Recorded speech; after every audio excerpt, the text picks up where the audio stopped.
ഓണത്തിൻ്റെ സദ്യകളിൽ ഇനിയിപ്പോൾ എത്ര കറികളൊക്കെ ഉണ്ടെന്ന് പറഞ്ഞാലും ചിലർക്ക് സാമ്പാറെന്ന് പറഞ്ഞാൽ നിർബന്ധമാണ്. എന്തായാലും ഇന്ന് ഞാൻ ഉണ്ടാക്കിയിരിക്കുന്നത് സാമ്പാറാണ്. അതായത് നമുക്ക് സദ്യയിൽ ഒഴിച്ചു കൂട്ടാനായിട്ട് ഒരു സിമ്പിളായിട്ടുള്ളൊരു റെസിപ്പിയാണ്. ഇത് സദ്യക്ക് മാത്രമല്ല കേട്ടോ, നമുക്ക് ദോശയ്ക്കും ഇഡ്ഡലിക്കും ഒക്കെ സൈഡായിട്ട് കൂട്ടാൻ നല്ലൊരു സാമ്പാറാണ്. ഇത് സിമ്പിളായിട്ട് ഉണ്ടാക്കാം. ഈ സാമ്പാർ പൊടിയൊന്നും ഇല്ലാണ്ടാണ് ഇത് ഉണ്ടാക്കിയിരിക്കുന്നത്. അപ്പോൾ നമുക്ക് ഈ ഒരു സാമ്പാർ എങ്ങനെ ഉണ്ടാക്കുന്നതെന്ന് നോക്കിയിട്ട് വരാം. ഓണം സ്പെഷ്യൽ സാമ്പാർ ഉണ്ടാക്കാനായിട്ട് ഞാൻ കുറച്ച് പച്ചക്കറിയെല്ലാം ഇതുപോലെ എല്ലാം ഒന്ന് റെഡിയാക്കി വെള്ളത്തിലിട്ടേക്കുവാണ്. ഇതിനെ നമുക്കൊന്ന് അരിഞ്ഞെടുക്കാനുണ്ട്. ആ സമയം കൊണ്ട് ഞാൻ കുറച്ച് നമ്മുടെ തുവരപ്പരിപ്പുണ്ടല്ലോ, അത് ഞാൻ കുറച്ചൊന്ന് കുതിർത്ത് വെച്ചിട്ടുണ്ട്. ഒരു 3/4 കപ്പ് തുവരപ്പരിപ്പാണിത്. ഇത് ഞാൻ കുതിർത്ത് കഴുകിയെടുത്ത് വെച്ചിരിക്കുകയാണ്. ഇത് നമുക്ക് കുക്കറിനകത്തോട്ട് ഇട്ട് കൊടുക്കാം. ഞാൻ എപ്പോഴും സാമ്പാർ ഉണ്ടാക്കുമ്പോൾ ആദ്യം ഈ പരിപ്പൊന്ന് വേവിച്ചെടുക്കും. കാരണം അല്ലെങ്കിൽ നമ്മുടെ സാമ്പാറിന് ഒരു കൊഴുപ്പ് കിട്ടത്തില്ല. അതുകൊണ്ട് തന്നെ നിങ്ങളുടെ ഇഷ്ടമാണ്. അത് സെപ്പറേറ്റ് വേവിച്ചില്ലെങ്കിലും ചില തോരപ്പരിപ്പുണ്ടല്ലോ നല്ലതായിട്ട് വെന്തങ്ങ് വരും നമ്മുടെ കഷ്ണത്തിൻ്റെ കൂടെ തന്നെ. പക്ഷെ ഞാൻ ഈ ഒരു രീതിയിലാണ് ചെയ്യുന്നത്. അപ്പോൾ ആദ്യം നമുക്ക് ഇതിനെ ഒന്ന് വേവിച്ചെടുക്കാം. ഈ ഒരു പരിപ്പിലോട്ട് ഞാനൊരു 3-4 കഷ്ണം വെളുത്തുള്ളി ഇങ്ങനെ തന്നെ ഇട്ട് കൊടുക്കുകയാണ്. ഇതിലേക്ക് ഞാൻ കുറച്ച് മഞ്ഞൾപ്പൊടി കൂടി ഇട്ട് കൊടുക്കുകയാണ്. ഒരു 1/2 ടീസ്പൂണ്, 1 ടീസ്പൂണ് ഉപ്പുകൂടി ഇട്ട് കൊടുക്കുകയാണ്.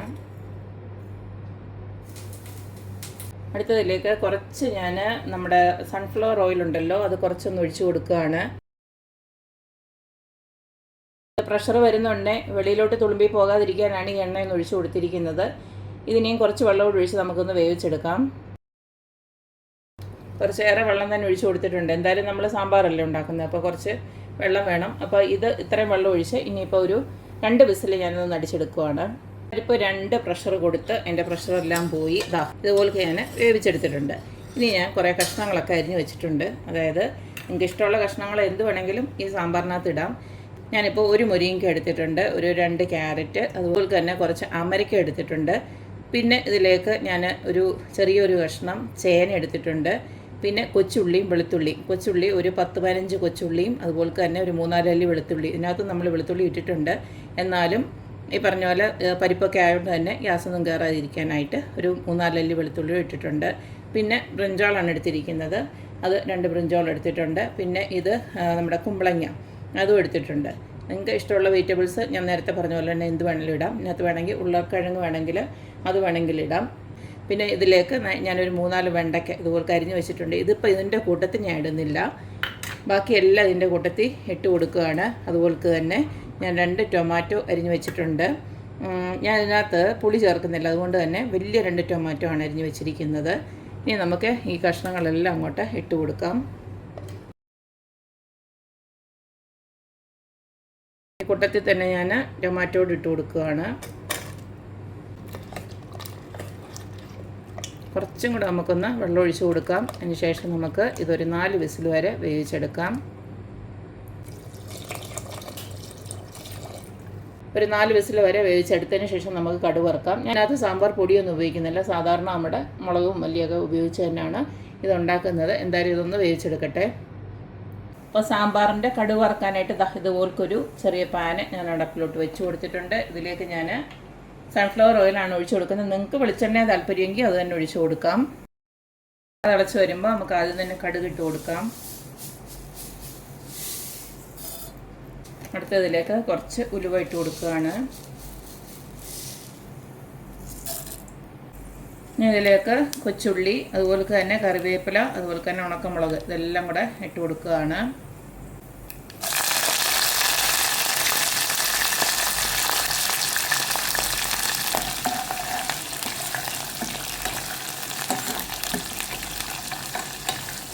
ഇതിനോടൊപ്പം തന്നെ നമ്മുടെ നേരത്തെ റെഡിയാക്കി വെച്ചിരിക്കുന്ന വെണ്ടയ്ക്ക ഉണ്ടല്ലോ അതുകൂടി ഇട്ട് കൊടുക്കുകയാണ്.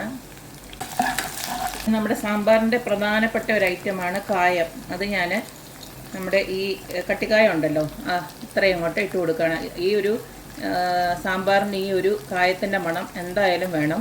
അപ്പം നിങ്ങൾക്ക് വേണമെങ്കിൽ പൊടി വേണമെങ്കിലും ഇട്ട് കൊടുക്കാം. എനിക്ക് ഈ ഒരു കട്ടിക്കായ ഇടുമ്പോഴാണ് എനിക്ക് ആ കായത്തിൻ്റെ ഒരു മണം പെർഫെക്റ്റായിട്ട് തോന്നുന്നത്. അതുകൊണ്ടാണ് ഞാനിങ്ങനെ കട്ടിക്കായ ഇട്ട് കൊടുക്കുന്നത്. അപ്പോൾ നമ്മളിട്ട് കൊടുത്ത എല്ലാം ഒന്ന് ചെറുതായിട്ട് ഇതുപോലെ ഒന്ന് വഴണ്ട് വന്നിട്ടുണ്ട്.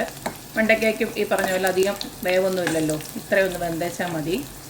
ഇനി നമുക്ക് ഇതിലേക്ക് പൊടികളെല്ലാം ഒന്ന് ഇട്ട് കൊടുക്കാം. തീ നല്ലതായിട്ട് കുറച്ച് വെച്ചതിന് ശേഷം പൊടികളിട്ട് കൊടുക്കാം.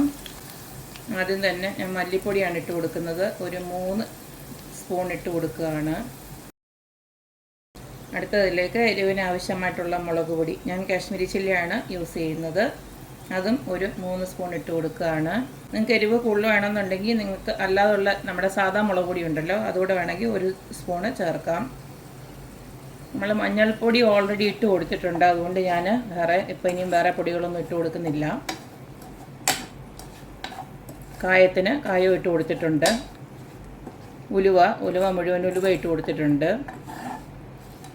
ഇനി നമുക്കിത് കുറച്ചൊന്ന് വെള്ളത്തിൽ ഈ പൊടി ഒന്ന് മൂത്തതിന് ശേഷം നമുക്കിതിലേക്ക് കുറച്ച് വെള്ളം ഒഴിച്ചതൊന്ന് നല്ലതായിട്ടൊന്ന് തിളപ്പിച്ചെടുക്കണം. ഇതിലേക്ക് വെള്ളം ഒഴിച്ച് കൊടുക്കുകയാണ്.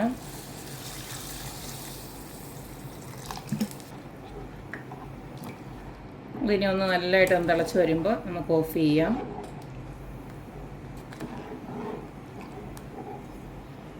ഇപ്പോൾ നമ്മുടെ സാമ്പാർ മസാലയൊക്കെ ഇതുപോലെ നന്നായിട്ട് തിളച്ച് വന്നിട്ടുണ്ട്.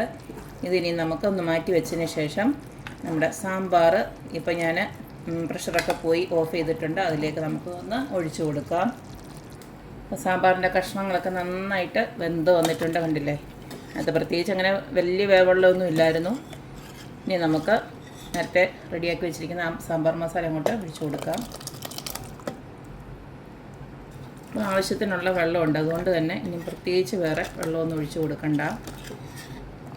ഇവിടെ ഇത്തിരി ഒരു നീട്ടമുള്ള സാമ്പാറാണ് ഇഷ്ടം, അതുകൊണ്ടാണ് ഞാൻ ഇങ്ങനെ ഉണ്ടാക്കിയത്. നിങ്ങൾക്ക് കുറുകിയ സാമ്പാറാണെങ്കിൽ ഇത്തിരി വെള്ളം കുറച്ച് ഒഴിച്ചു കൊടുത്താൽ മതി. ഇനി നമുക്ക് അവസാനമായിട്ട് കുറച്ച് മല്ലിയില, അതും ഓപ്ഷനിലാണ്, നിങ്ങൾക്ക് വേണമെന്നെങ്കിൽ മാത്രം ഇട്ട് കൊടുത്താൽ മതി. ചിലർക്ക് ഈ മല്ലിയിലയുടെ ടേസ്റ്റ് ഇഷ്ടമല്ലാത്തവരുണ്ട്, അങ്ങനെയുള്ളവർ ഇതങ്ങ് സ്കിപ്പ് ചെയ്ത് വെച്ചാൽ മതി. ഞാൻ ഇച്ചിരി ഏറെ അങ്ങ് ഇട്ട് കൊടുക്കുകയാണ്.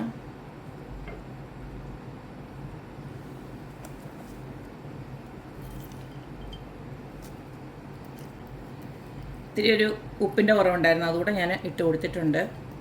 ഇത്രയേ ഉള്ളൂ, നമ്മുടെ അടിപൊളിയായിട്ടുള്ള സദ്യക്കുള്ള സാമ്പാർ റെഡി ആയിട്ടുണ്ട്. അപ്പോൾ എല്ലാവരും ഇതുപോലൊക്കെ ഒന്ന് വെച്ച് നോക്കുക. ഈ ഒരു സാമ്പാർ നമുക്ക് ദോശയ്ക്കോ ഇഡ്ഡലിക്കൊക്കെയും നല്ലതാണ്. സിമ്പിളായിട്ട് ഉണ്ടാക്കാവുന്നതാണ്, വറുത്തരയ്ക്കുകയും അല്ലാതെ പ്രത്യേകിച്ച് വലിയ പണിയൊന്നുമില്ല. സാമ്പാർ പൊടി ഇല്ലാതാണ് ഞാൻ ഉണ്ടാക്കിയിരിക്കുന്നത്, എന്നാലും നല്ല ടേസ്റ്റാണ്. ഇത്രയേ ഉള്ളൂ.